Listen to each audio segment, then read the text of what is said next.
Hi, Vova. Thank you so much for being on the Next in Line podcast. We're very, very excited to have you as our next guest. Before we get into it, I want you to take us back to the beginning of your career and how you got started in marketing. And tell us what defining moments kind of led to your leadership role today. Hi, Karina. Thank you very much for having me. Super excited to share more about my story in marketing. I've been in marketing for many years, like 13, 14 years. It depends on what we treat marketing in my early stages of my career, because I've been doing pretty much everything. I think the defining moment when first I was very lucky, I think, so overall careers is 50% of hard work and 50% of luck. That's how I see it. I think I've been very lucky because I've been given a chance to have a leadership role when I was pretty young. So when I was 24, I've been working at Ten Cloud. That's the company I'm in touch with until now. I've built very good relationship with the team, and we're still friends with many of them who are still working there. That's the software for property management software, basically. So when I was 24, I've been given a chance to lead marketing. And I think that was the defining moment when I realized that having just one small area of expertise, this is not the way to go for me, So I would love to be able to impact more areas. I would love to have a more broader view of what marketing is, of what's the impact of a marketing function on the entire organization. And starting from that moment, I think I've been started shaping my formal career as a marketeer, as a marketing leader, which led me to where we are now. That's amazing. Wow, you started off very young as a leader in a leadership role, right? So being that you started at 24 years old, do you want to tell us a little bit and tell the audience too, like what was that initial leadership role that you did have at that age? And then how did you kind of get to where you're at now? Yes, that's a very good follow-up question, I would say. It sounds fancier than it was, I think, It's been a very small team. It's been just me and two other people, So yes, having a fancy position, but not having probably sometimes a very clear view on what marketing was, So Yeah. been a startup, and at that point, we have been just defining the target audience, just starting to understand what's the end value of a product. And it's been a lot of exploration, So for us, I think there was a biggest moment and biggest opportunity for all of us to learn everything when it comes to marketing, So that's the moment which you should appreciate. And that's my recommendation to everyone who's starting their career. These are the best moments of your life professionally, because this is the time where you can actually spend time going deep into the details for whatever it comes, So I do remember that at that time, we didn't have for example, it's going to be a little bit technical, but we didn't have the Google Tag Manager. So the only way to set up conversions or events on a website was to go to Google support with the developer side by side and understand, where do we want to include this piece of code? Is it going to be reflected later in Google Analytics or not? And I remember I've learned so much at that moment of my life that this knowledge is still here. Now we have the Google Tag Manager. We have like a completely different setup of Google Ads, but being able to launch the campaigns personally with the team, being able to set up those conversions, being able to get a deeper understanding what SEO is, how do you map out the website, that's the brilliant time. I recall it was like a lot of warmth in my heart, Yeah. It's quite different from the setup that we're working now.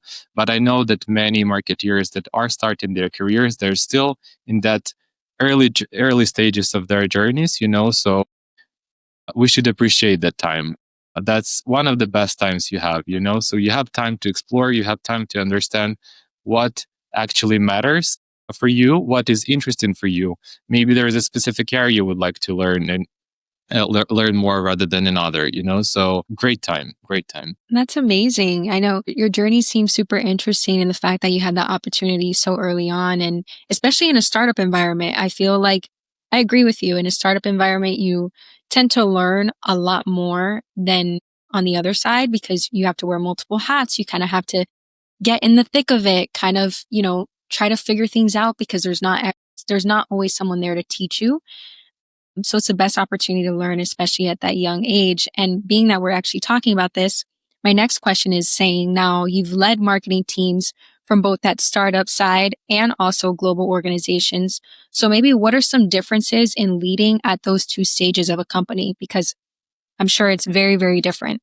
Yes, very good question. Thank you so much. I think the biggest difference when it comes to the size of the organization is time to market, so biggest difference and challenge. So whenever you're working in a small company, the time to value, time to market loop is super short, so you can get new products, new pages, new landing pages, new A/B tests very fast in the market, so you're either one or two people making the decision and you're done. It's up and running.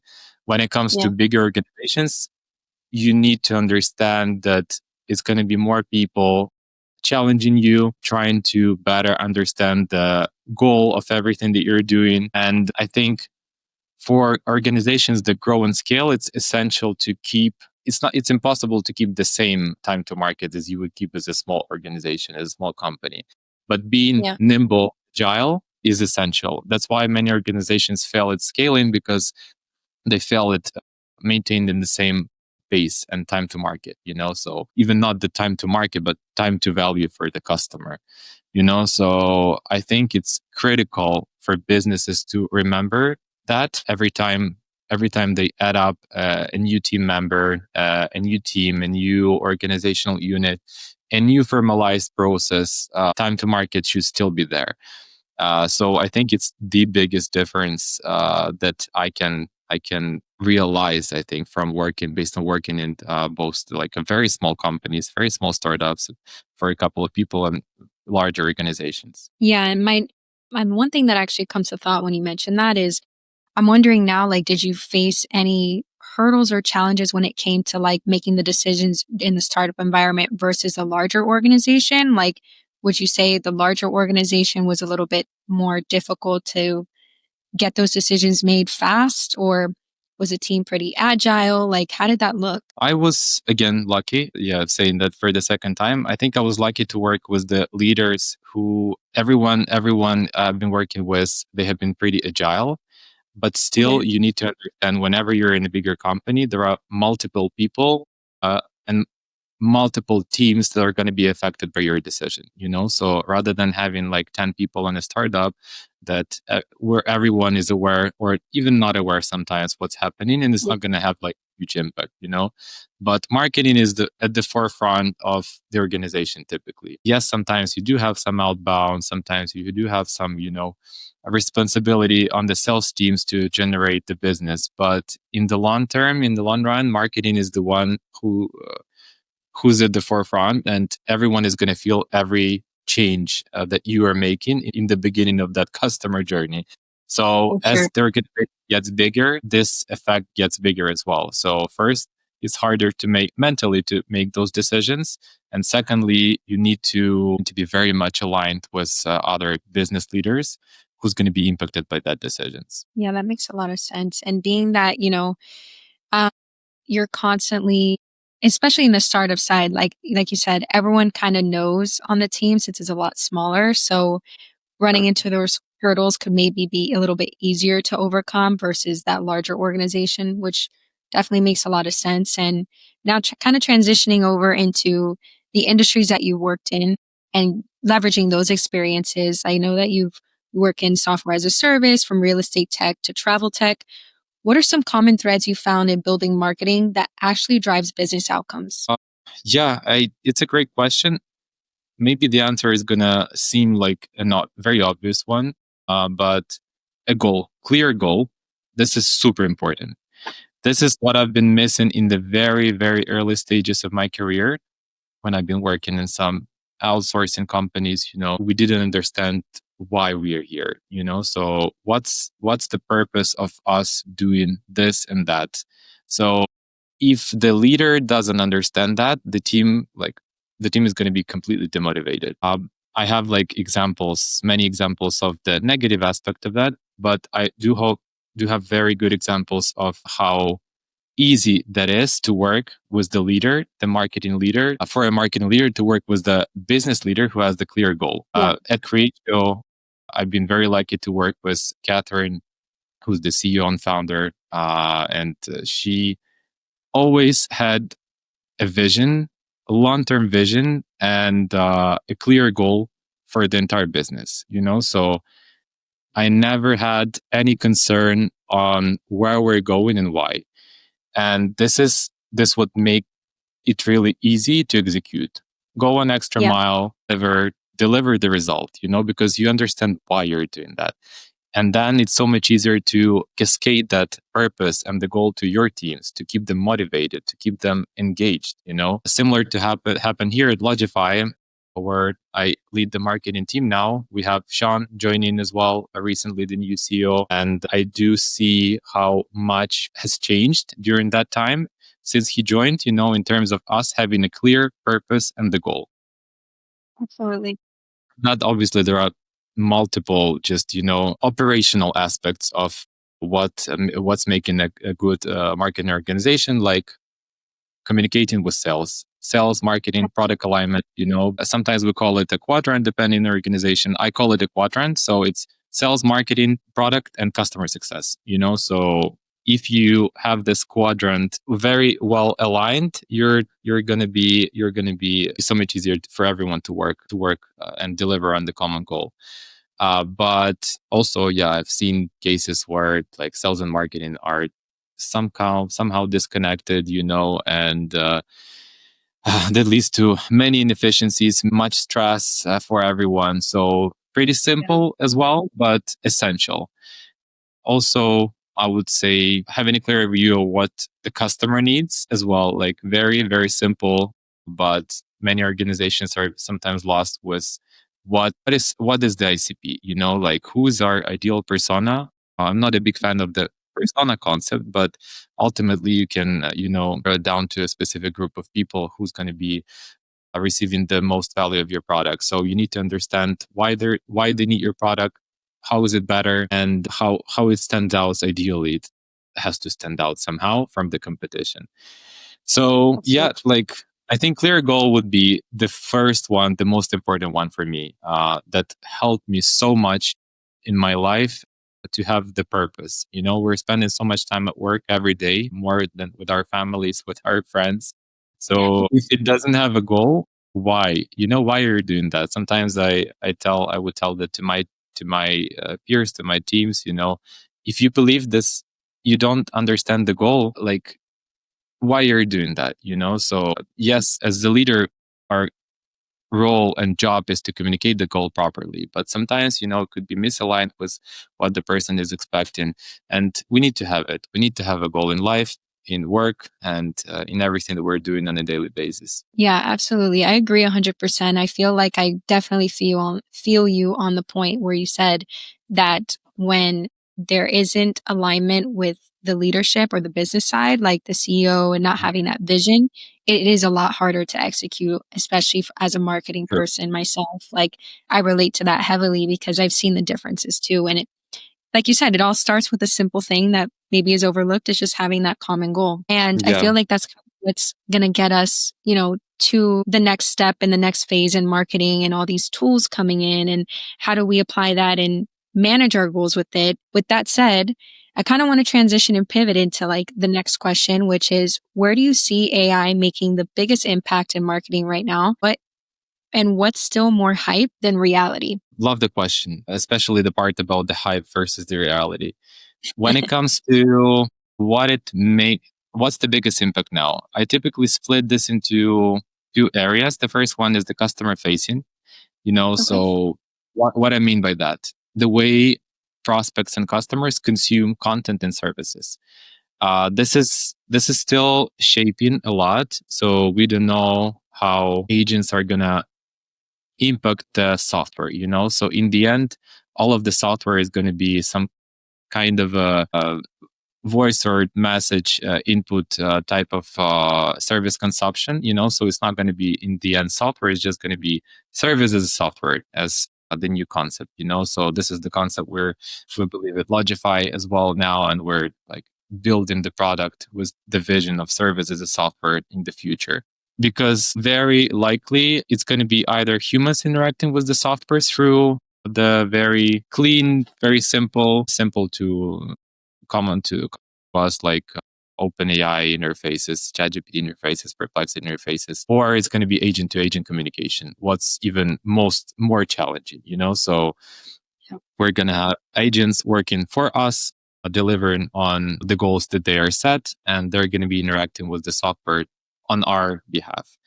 So Wow. this is the sub one of the parts of the content of the consumption, and the other one is pretty basic, but it's changing a lot the way we arrange marketing now is the content consumption and value derived from the content, So basically what LLMs are doing now, they're using all of the content produced across the board and providing value immediately to a user without giving this opportunity for brands to have the first touch point with the prospect. So it causes a lot of challenges for everyone, So we can see the traffic draw. We are struggling to collect the information at the stages of the customer journey where we used to collect that previously. So that's something that is happening now, and we have to be ready for that, So we have to adjust our strategies towards that. First. Second, what's overhyped? Even though I'm a big believer that AI is gonna completely change the job market and all of the possible industries, I still believe it's some of the areas are over marketed, So marketeers over market AI.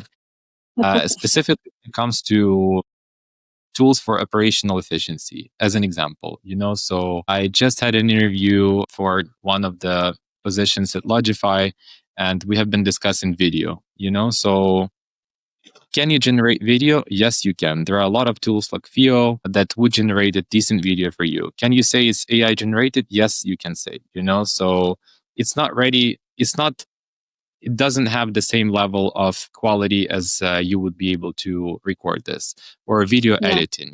I've been exploring a lot of tools for video editing, assuming that, given that AI is pretty advanced now, it would be able to execute a full-blown post-production of a 30-second video for paid ads. No, it would not. The result we have been provided was pretty funny, and I realized we're still not there. On the other hand, when it comes to analytics and data, I think the biggest struggle for AI is data mapping and just understanding what kind of data means what, So there are a lot of tools that would help you analyze data, provide you the insights, but you need to connect them to so many tools now that it's quite challenging for any LLM based agent to understand all of the scope of data to give you some really actionable insight that would make sense, So I do believe that it's going to change within a year, maybe a little bit more. But as of now, it's a little bit overhyped, and it requires tons of effort on the organizational sides, to map out the data, to connect the proper APIs, to test it, because there is a lot of hallucinations, when it comes to the insights being generated. As an example, we have been now creating the bot that analyzes the results of the campaigns and some other business indicators, connecting this to Notion. When my director of performance marketing said, ask a question, and he was like, yes, I can see the summary of that campaign is something like I would say. Then he realized that the LLM used his own words to provide him the answer to his own request, So we need to be careful, So sometimes it's challenging to make real business decision on the insight generated by the LLM. But it's gonna come. This day is gonna come. I want the day to come as soon as possible, because we're wasting so much time on a daily basis just refreshing reports in Tableau and HubSpot. That's something that has to be done automatically. Absolutely. I feel like there's so much going on with AI right now, and it's specifically in video. Actually, we've had a few guests already talk about video AI, and the one common theme that I think everyone in the marketing industry has been saying so far on the podcast is like, you know, content creation, that's hard for AI to do right now, at least. Maybe later on, but to replicate that, the editing, the human element that goes into the whole creating the content, editing it, all of that, it's, you still need humans for that, at least right now, like you're saying, Yeah, at least because for it's now. very hard to, yeah. I mean, we never know where AI is going to take us, right? But I think like right now at the stage that we're at, it's like, that's very hard to do. Like you have to train it, you have to feed it all the information, it has to learn it, you have to test it. There's so many pillars that go into it now. It's crazy Exactly. how fast and how much goes into it. Exactly. Yeah, I completely agree. And the biggest question, what's going to happen like in 5 years or so, you know? So Yes. I'm watching a lot of interviews of the people who's been at the forefront of AI. And if there is a consistent answer to that question, no. It goes from like very drastic responses. Like AI is going to take over the humanity in 5 years completely, which is pretty pessimistic. Or, it's gonna replace some of the jobs. So Yeah. I hope somewhere in the middle, but not in the worst case scenario. Yeah. I completely agree too. I feel like there needs to be a balance still. Yeah. And now moving on into like a little bit more of a leadership portion, I wanted to ask you, especially for the next generation of marketers that are looking to step into leadership roles, what are some of the habits or skills that can really set people apart when they're trying to make this move? Yeah. Very, very good question. And relatively simple answer from my end, I would say, is communication. So being able to clearly, sharply communicate is essential to a leadership role in marketing, because as a Yeah. marketeer, a leader in marketing, you would have to communicate every day. Like I have at least 10 calls per day, and communication is the essential part of my job. Sometimes, I reflect what I have done today, except for having calls. It's having a struggle to answer that question, so, but in the meantime, communication is the key. And if you can be the sharpest strategist in the room, but if you cannot communicate clearly, you're gonna hit the ceiling very fast. Totally. So it has to be about clarity. It has to be about being able to work with different types of psychotypes of people. So everyone is different in the organization, and everyone has to you have to adjust. You have to adjust to the ways different people communicate to each other. In the meantime, you have to, first of all, communicate your ideas properly. You have to bring visibility to everyone what is being done by the marketing team. You have to build relationship with cross departments, which is essential, as we discussed, for the marketing leader. So Yeah. I think communication, that's something that sets you apart, and sometimes it's not super easy to learn, but I would recommend everyone to sharpen this skill as they work with other hard skills. Hard skills are important, but I always Yeah. say, marketing is not a rocket science, and you can learn everything relatively fast in marketing. Some areas are more complex, some areas are much more simple, but you can learn. In the meantime, soft skills, this is something that you need to focus a lot on and sharpen those skills to succeed. I still believe it's like 50% of the success when it comes to the skill set is soft skills. So you need to be able to communicate and interact with other people to be successful in this kind of position. Absolutely. I mean, I feel like now reflecting on it myself when you're mentioning this, it's very true. Like, as you move up the ladder and as you kind of get that leadership role, you end up catching yourself like, wow, like I'm actually just, like you're saying, on meetings all day, talking to people internally, externally. So I feel like that's the key. If like people learn that early on, it's going to be easier in the future when they want to get that role. And Yeah. now speaking directly to like these ambitious marketers that are maybe in their first third of their careers, maybe what's one skill that they should master to move on to move from an individual contributor to a leader? I know communication was the first one, but do you have anything else that you'd maybe add to that? That's a very good question. Probably prioritization, so yes, communication is essential, but being able to focus on something at once is essential, for marketing leaders as well. I still sometimes do some kind of mistakes, meaning that I tend to fall for another shining piece of something, that I believe would deliver the result. Yeah. But I always try to reflect and think, okay, what's the end goal? Like, what's the effort? What's the result it's going to bring to you? And this is something that I think it's applicable to any other leader and organization overall, like prioritization and focus. So being able to properly prioritize is essential because marketing is a lot. You have the SEO, you have the brand, you have events, you have the webinars, so from brochures to analyzing the efficiency and forecasting based on the results of the paid campaigns, so everything is completely different, from creativity to pure numbers.